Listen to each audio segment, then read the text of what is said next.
Спасибо большое, господин Усаев. Я, во-первых, хотел бы извиниться за то, что, представляя вас, я назвал о другом проекте. Просто, понимаете, друзья, все проекты колоссально очень успешные, они все сидят как бы в голове у нас и вертятся на языке. И примите вот мои слова как предложение развивать дальнейшие проекты в области энергетики. Спасибо большое. Спасибо. Коллеги, позвольте представить следующее слово госпоже Джилл Джеймсон, руководителю проекта в рамках макроэкономического проекта «Совершенствование». Тема доклада «Меняющийся ландшафт инфраструктурного и проектного финансирования». Буквально несколько слов.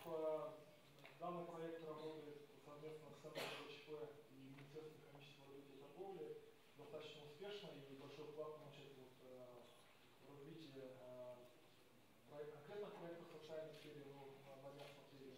И плюс есть очень серьезное предложение в качестве улучшения нашего законодательства. Спасибо. Mr. Chairman, distinguished guests, colleagues, and friends, good afternoon, добрый день, Kali Pum, I think is correct. It's nice to see you today. It's my honor and my pleasure to be speaking with you. I'm here today in representation of USAID's macroeconomic project, which is assisting the government of Kazakhstan to diversify its economy through expanded trade, increased private sector participation, as well as macroeconomic policy.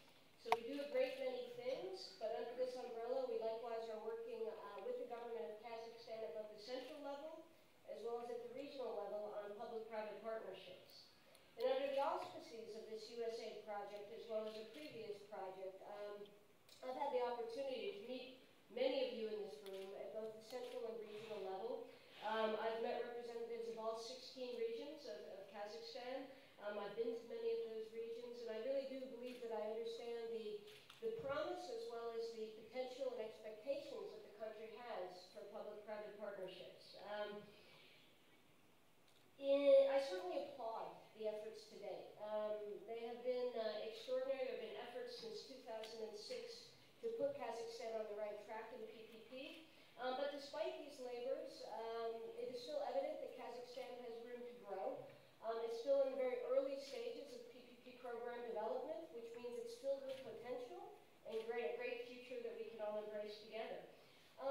If you look at the graphic here, we often in PPP refer to the PPP market maturity curve, and countries will move along this curve as they develop their PPP markets. In stage one, which is the early stage, is when countries are basically establishing their policy and legislative framework. They generally will institutionalize PPP through a centralized PPP unit, as we have in Kazakhstan, as well as perhaps with advisory guidance units as well. They may develop basic deal structures like concessions, and the priority is to get transactions right and establish the standards for PPP development. It's also about developing a local marketplace for PPP, establishing the banks, making sure they get the right financial services to support a vibrant PPP program. As you move up in the second stage, it's when countries have really, they've got their PPP program on the right footing, and it's now about consolidation and expansion of their PPP program. This is where you'll see satellite units developing in line ministries, all of the regions. There'll be the development of hybrid delivery models. You'll expand and shape the local PPP marketplace. And likewise, you tend to leverage new funding sources, like the capital markets. And that's usually done through the refinancing of first-generation PPPs. The third stage is really, we've talked a little bit about it here today, it's really your more advanced and sort of very developed PPP programs, such as Australia, the United Kingdom, etc. Generally, these countries have very strong regulatory history. Institutional structures are very strong, very high level. So Kazakhstan is moving along. It has the opportunity, perhaps, to leapfrog over the second stage, moving towards stage 3, hopefully at a quick pace. And while there are some divergent opinions about the history of PPP in Kazakhstan today, it is evident still that Kazakhstan is in its early stages. It's still trying to develop its legislative framework in a way that is going to be easily implementable, attractive to investors.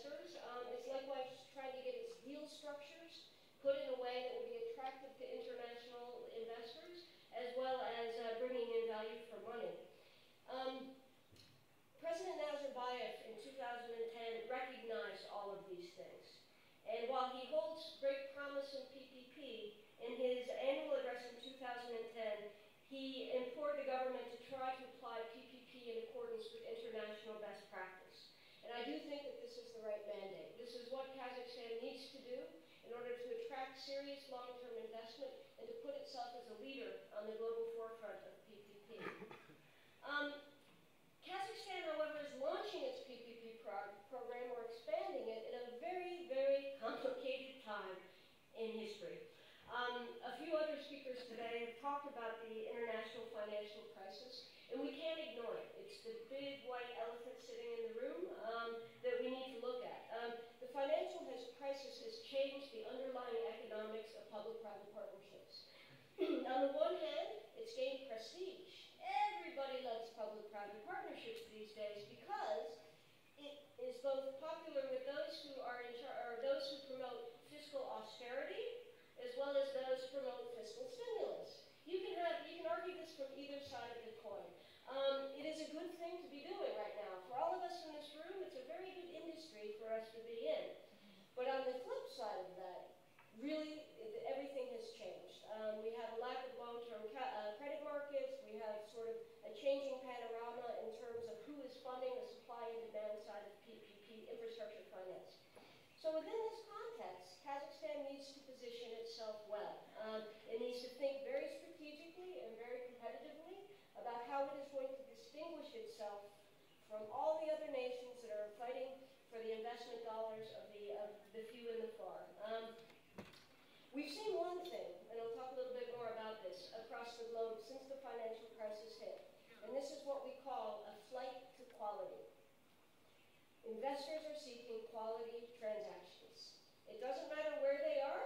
They want good, solid fundamentals, something clear where they can identify the risks. They know where the returns are coming from. Those projects are still getting financed, as I'll show you here in a moment. They're running away from anything confusing or wherever they cannot really determine what the risk categorization will be.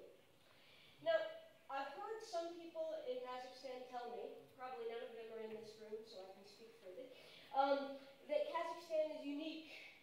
We cannot apply international best practice in Kazakhstan.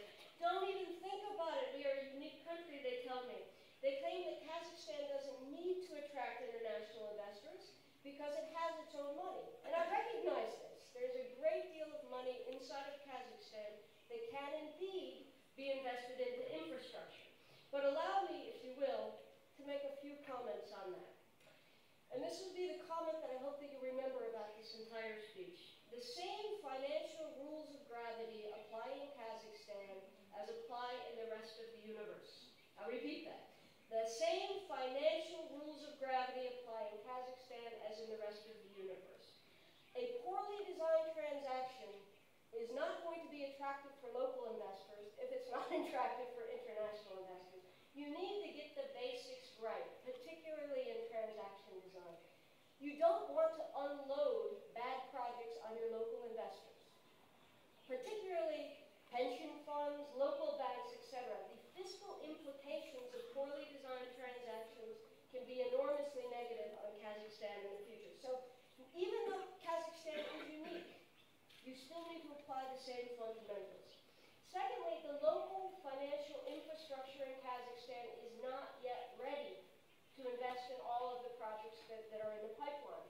I was in Geneva with the National PPP Center at the UN conference, and they announced a very ambitious pipeline of projects. I think it was $10 billion over 5 years, or $5 billion over 10 years. And I wish you all the luck in the world, and I'm rooting for you, and I will help you in any way I can. Your local financial markets, your local banks, cannot assume that much project finance risk on their own. You're going to have to reach out to the international investment community. And likewise, as I'll show you, investors are looking for name recognition in terms of operator and other equity investors. So you really need to look within the entire international community in order to help move PPP along. And indeed, the new finance initiative in Kazakhstan, which is encapsulated in the Project Finance and Securitization Law, makes it even more important that you apply basic principles of infrastructure finance to your deals. Because you are putting at risk your own fiscal stability. If you're guaranteeing projects that may not be 100% in compliance with international best practice, then this puts your whole fiscal stability at risk. So you The changing landscape of infrastructure finance very quickly. Before the crisis, there was limited money going into infrastructure, very high construction costs, as we all saw, and the fiscal dynamics were encouraging governments to explore new alternative delivery models, such as PPP. After the crisis, however, we do see an infusion of public money into infrastructure again. It's part of the stimulus package. But this is also coupled with fiscal distress, which is requiring governments to continue looking to private sector financing. But on the supply side of infrastructure finance, this is where we've really seen a great deal of change.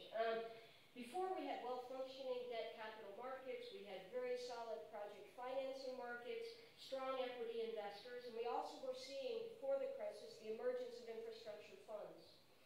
After the crisis, we have very challenged debt markets, price and tenor restraints in terms of being able to finance long-term debt instruments.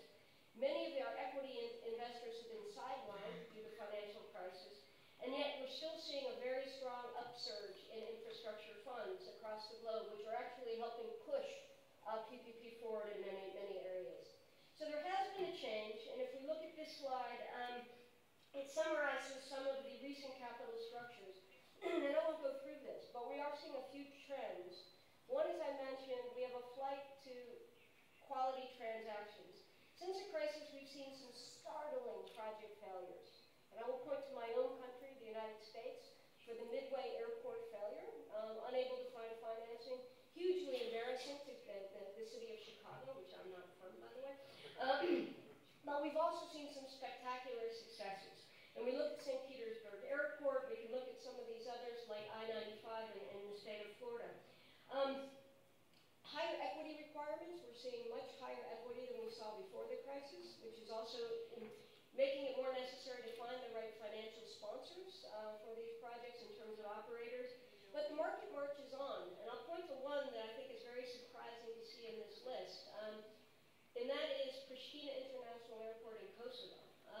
Kosovo is a country that most countries don't recognize, has no credit history, never done PPP before, and actually with USAID's assistance at the peak of the financial crisis was able to concession its first area